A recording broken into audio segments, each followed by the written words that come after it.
Pelatih timnas Irak Jesus Casas mengakui bahwa laga melawan timnas Indonesia tak akan mudah. Irak akan menghadapi timnas Indonesia di laga lanjutan grup F kualifikasi Piala Dunia 2026 zona Asia Kamis. Untuk menghadapi tim asuhan Shin Tae-yong ini, Irak sebenarnya memiliki modal bagus. Pasalnya, Irak pada leg pertama yang berlangsung November lalu, mereka mengalahkan timnas Indonesia 5-1. Bahkan saat ini Irak berada di atas angin di putaran kedua kualifikasi Piala Dunia 2026 zona Asia ini.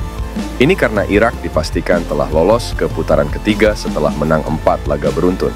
Untuk itu, Irak saat ini telah mengemas 12 poin dari 4 laga yang dilakoninya.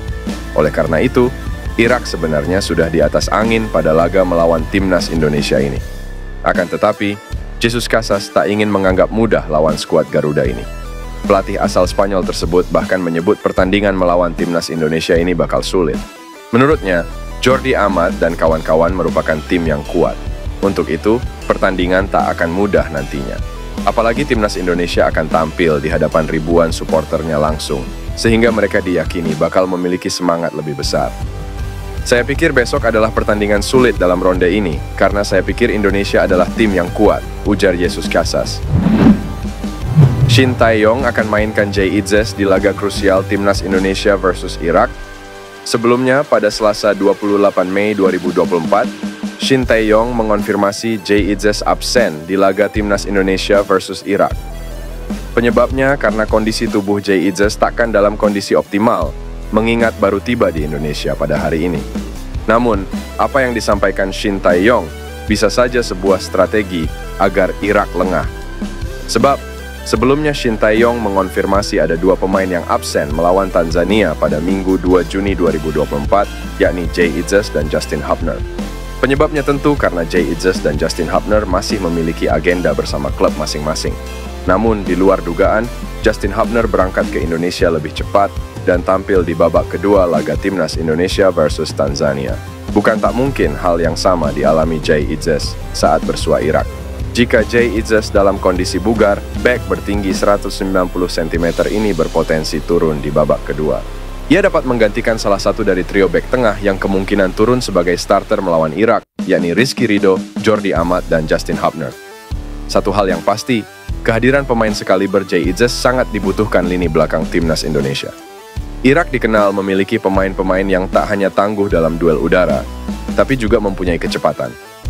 2 kelebihan pemain Irak itu yang dapat ditutupi ketenangan dan kematangan seorang Jay Itzes. Jay Itzes pun dalam kepercayaan diri tinggi, mengingat baru saja mengantarkan sang klub Venezia FC promosi ke Serie A 2024-2025. Menarik menanti apakah Jay Itzes bakal diturunkan Shin Tae-yong atau tidak di laga timnas Indonesia versus Irak. Elkan Bagot muncul ke publik menjelang timnas Indonesia tampil di babak kualifikasi Piala Dunia 2026 zona Asia setelah namanya diabaikan oleh Shin Tae-yong. Sang bek tengah berusia 21 tahun tidak dipanggil oleh Shin Tae-yong untuk 2 pertandingan penting yang dihadapi timnas Indonesia di kualifikasi Piala Dunia 2026 zona Asia. Sang bek kepunyaan Ipswich Town tersebut tidak menjawab panggilan STY untuk membela timnas Indonesia U23 pada Mei lalu. Dalam wawancara pada pekan lalu ketika memimpin latihan timnas Indonesia untuk pertama kalinya jelang FIFA Matchday Juni 2024, Shin Tae-yong sempat menyinggung nama Elkan. Dia ditanyakan tentang alasan tidak memanggil Elkan Bagot. Namun, STY menolak untuk menjawabnya dengan meminta wartawan agar menanyakannya secara langsung kepada Elkan.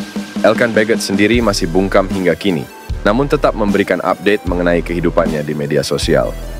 Uniknya, sang bek tengah berusia 21 tahun terlihat sama sekali tidak terganggu oleh rasa jengkel Shin Tae-yong. Dia tetap mengunggah foto-foto liburannya bersama sang kekasih. Kini, mereka berada di New York, Amerika Serikat, sebagaimana unggahan terkini di Instagram Bagot. Timnas Indonesia U20 kalah telak dari Ukraina di laga perdana grup B Toulon Cup 2024. Pelatih Timnas Indonesia U20, Indras Jafri mengatakan bakal melakukan banyak perubahan di laga berikutnya. Bertanding di Stade Jules Ladumeg Selasa malam WIB, Timnas Indonesia U20 harus mengakui kehebatan Ukraina dengan skor 0-3. Indra Syafri mengatakan Timnas Indonesia U20 tak bisa menahan tekanan yang diberikan Ukraina. Ia pun memastikan Timnas Indonesia U20 bakal melakukan banyak perubahan untuk pertandingan selanjutnya. Di babak kedua, kami tidak bisa menahan tekanan. Kami akan melakukan banyak perubahan untuk pertandingan berikutnya, karena kami ingin melihat semua pemain kami, kata Indra Syafri. Di sisi lain, Indra Syafri mengakui Timnas Indonesia U20 merupakan tim termuda di Toulon Cup 2024 dengan berisikan pemain berusia 17 sampai 18 tahun. Selain itu, ia menjelaskan terdapat 5 pemain yang baru bergabung kurang dari seminggu sehingga membutuhkan waktu untuk bisa menunjukkan penampilan terbaiknya. Kami memiliki tim termuda di turnamen ini dengan pemain berusia 17 sampai 18 tahun. Kami ingin memberi mereka pengalaman untuk kejuaraan U20. Kami juga memiliki 5 pemain baru yang bergabung dengan kami kurang dari 5 hari yang lalu. Sebelumnya mereka belum pernah berlatih bersama kami, tutup Indra Syafri. Pemain keturunan Indonesia yang saat ini berkarir di kompetisi Eropa, Jayden Oosterwolde, terpantau sedang berada di Bali. Hal ini diketahui dari unggahan Instagram story Jayden Oosterwolde pada Selasa siang WIB. Jayden Oosterwolde terlihat sedang duduk di kursi yang mengarah langsung ke kolam renang dan laut. Berdasarkan keterangan video yang dibagikan pemain Liga 1 Turki, Fenerbahce tersebut, dia sedang berada di Uluwatu, Bali. Belum diketahui maksud dan tujuan pemain berusia 23 tahun mengunjungi Indonesia, apakah hanya berlibur atau mengurus naturalisasi. Jayden Oosterwolde merupakan pemain berposisi bek kiri yang memiliki darah Indonesia, Belanda, dan Suriname. Dia lahir di Zwolle, Belanda pada 26 April 2001, dan kini memperkuat klub Liga 1 Turkish Fenerbahce. Pemain yang pernah memperkuat Parma di Liga Italia ini sempat mendapat tawaran dari PSSI untuk dinaturalisasi beberapa waktu lalu. Namun tawaran memperkuat Timnas Indonesia ditolak oleh Jayden Oosterwolde. Ketua Umum PSSI, Erick Thohir, akan membawa kasus Maarten Paes ke Pengadilan Arbitrase Olahraga. Ia bahkan yakin akan memenangi di tingkat tertinggi tersebut. Sebagaimana diketahui, Paes sudah resmi menjadi warga negara Indonesia WNI. Namun, kiper FC Dallas itu masih belum bisa membela Timnas Indonesia karena proses perpindahan federasi dari KNVB Belanda ke PSSI belum tuntas. Hal itu karena adanya sengketa terkait waktu pertandingan terakhir yang dimainkan Paes bersama Belanda U21, di mana ia membela Jong Oranje kala menghadapi Timnas Belarusia U21 pada kualifikasi Piala Eropa U21 2021 pada November 2020. Erick menyampaikan kendalanya ada di situ. Sehingga hal itu membuat PSSI akan melakukan langkah dengan mengurus administrasinya ke CAS agar kiper berpostur jangkung tersebut dapat segera memperkuat Timnas Indonesia. Erick cukup yakin akan menang dalam banding tersebut. Maka dengan begitu, Paes bisa segera menjalani debutnya bersama skuad Garuda. Kehadiran Paes memang sangat dinantikan. Pasalnya, ia akan menjadi sosok yang ideal untuk bersaing dengan Hernando Ari, sang penjaga gawang utama Timnas Indonesia.